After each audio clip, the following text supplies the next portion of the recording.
श्री स्वामी समर्थ. तुम्हा सर्वांचं स्वागत आहे माझ्या चॅनलमध्ये. आज आपण बघणार आहोत की श्री स्वामी समर्थ महाराजांचा जप कसा करावा, जपाचे नियम आणि पद्धत आपण पाहणार आहोत. तर चला सुरुवात करूया की श्री स्वामी समर्थ मंत्राचा जप कसा करावा ते.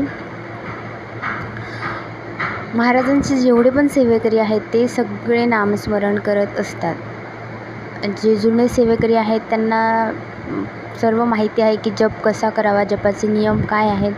जे नवीन आपले सेवेकरी आहेत त्यांच्यासाठी हा व्हिडिओ आहे, तर त्यांनी नक्की एकदा हा व्हिडिओ पाहावा. स्वामींचे जेवढे पण सेवेकरी आहेत ते नामस्मरण करतच असतात, पण नामस्मरण करताना माळ कशी धरायची, कोणत्या मुद्रेमध्ये माळ जपणं योग्य आहे, हे सर्व आपण या व्हिडिओमध्ये पाहणार आहोत. कुठली माळ आपण जपासाठी वापरू शकतो हेही माहिती आपण या व्हिडिओमध्ये पाहणार आहोत. तर माळ जपताना आपल्याला कोणती काळजी घेतली पाहिजे हे मी तुम्हाला थोडक्यात सांगते, जेणेकरून आपल्याला स्वामींची कृपा जी आहे ती आपल्यावरती भरभरून होईल आणि आपलं जे नामस्मरण आहे ते मस्त छानपैकी सफल होईल. तर चला बघूया त्याचे महत्त्व आणि पद्धत काय आहे ते. तर सर्वात आधी आपण बघूया का श्री स्वामी समर्थाचा जप कसा करावा. की श्री स्वामी समर्थ महाराजांचा जप करताना आपल्या कोणत्या माळेचा वापर केला पाहिजे, कोणत्या मुद्रेमध्ये आपल्याला बसायचं हे पण आपण बघूया. तर श्री स्वामी समर्थांची माळ जपताना आपण कुठलीही माळ घेऊ शकतो. रुद्राक्षाची माळ असो, चंदनाची माळ असो, तुळशीची माळ असो, कुठलीही माळ तुम्ही घेऊ शकता. माळेला जेव्हा आपण जपाला बसत असतो तेव्हा जप करताना आपल्याला मृगमुद्रेत बसायचं आहे. आता मृगमुद्रा म्हणजे कसं, आपण हरणीचं तोंड बनवायचं बघा. आधी मधले दोन बोटं आणि अंगठा मिळून एकमेकांना स्पर्श करतात, म्हणजेच आपल्या उजव्या हाताचा अंगठा आणि तर्जनी बोट हे एकमेकांना स्पर्श होईल आणि उर्वरित 3 बोटं ही सरळ ठेवावीत. याला म्हणतात मृगमुद्रा. तर आपल्याला जप करताना नेहमी मृगमुद्रेमध्येच बसायचं आहे. आता जपाचे नियम आपण बघूया. स्वामी समर्थ महाराजांचा जप करताना आपल्याला योग्य ते नियम पाळूनच जप करायचा आहे, तरच त्याचे आपल्याला शुभ परिणाम दिसून येतील. माळीबद्दलचे नियम आता मी तुम्हाला सांगते की माळ घेताना कसं करायचं आहे. माळ जेव्हा पण आपल्याला घ्यायची आहे, जेव्हा आपण माळेला किंवा जपाला सुरुवात करणार आहोत, तर ती जी माळ असते त्या माळेला प्रथम आपण वंदन केलं पाहिजे. वंदन केल्यानंतरच जप करायला सुरुवात केली पाहिजे.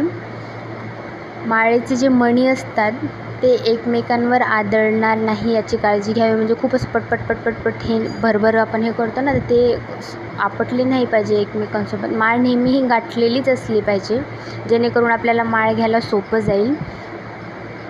जप करताना आपल्या माळेचा जो मेरुमणी असतो, म्हणजे आपण जिथून जपाला सुरुवात करत असतो तो मणी म्हणजे मेरुमणी, तो ओलांडला गेला नाही पाहिजे. म्हणजे माळ आपली पूर्ण कंप्लीट झाल्यानंतर मेरुमणी ओलांडला नाही गेला पाहिजे, कारण मेरुमणी ओलांडला गेला तर आपण केलेल्या जेवढ्या पण माळी आहेत ना त्या सर्व शून्यमध्ये येतील. तर कधीही मेरुमणीपर्यंत एक माळ कंप्लीट झाल्यानंतर मेरुमणी आला माळ जंपून झाल्यानंतर तर आपली जी माळ आहे पूर्ण आपल्याला ती फिरवून घ्यायची आहे आणि परत श्री स्वामी समर्थ मंत्राचा जप करायचा आहे. प्रत्येक माळेला तशी माळ फिरवून घ्यायची आहे. आपलं एक माळ झाल्यानंतर मेरुमणी चुकून समजा आपल्याकडनं ओलांडला गेला, त्याचे ते 6 प्राणायाम घालावे. कुठले प्राणायाम आहे ते मी तुम्हाला सांगते. जप करताना माळ जर चुकली तर आपल्याला महामृत्युंजय मंत्राचा जप करायचा आहे. गोमुखी असावी. आता आपण जप जेव्हा करतो त्यामुळे गोमुखी सगळ्यांना माहिती असेल की गोमुखीमध्ये माळ ठेवून आपण जप करू शकतो. जर गोमुखी नसेल तर आपले जे वस्त्र असेल त्या वस्त्राने झाकून माळ जपली पाहिजे. ठराविक माळ एका व्यक्तीने त्याची जी माळ आहे ती ठराविक माळ आहे, म्हणजे एकच माळ फिक्स करून त्याच माळेने त्याच व्यक्तीने जप केला पाहिजे. जप झाल्यानंतर आपल्याला परत त्या माळेला वंदन करायचं आहे. माळ नेहमी एका छान मस्त अशा डब्बीतच ठेवावी. आता जप करण्यासाठी कुठली माळ वापरावी ते सांगते. तुम्ही कुठलीही माळ वापरू शकता जप करताना. रुद्राक्षाची असो, तुळशीची असो किंवा चंदनाची असो.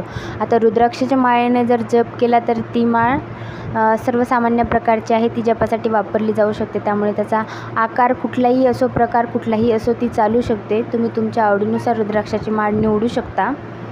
तुळशीची माळ देखील आपण जपासाठी वापरू शकतो. हा एक चांगला उत्तम पर्याय आहे, कारण की तुळशीची माळ ही सगळ्यांकडे असते. तर तुळशीच्या माळेने सुद्धा तुम्ही जप करू शकता.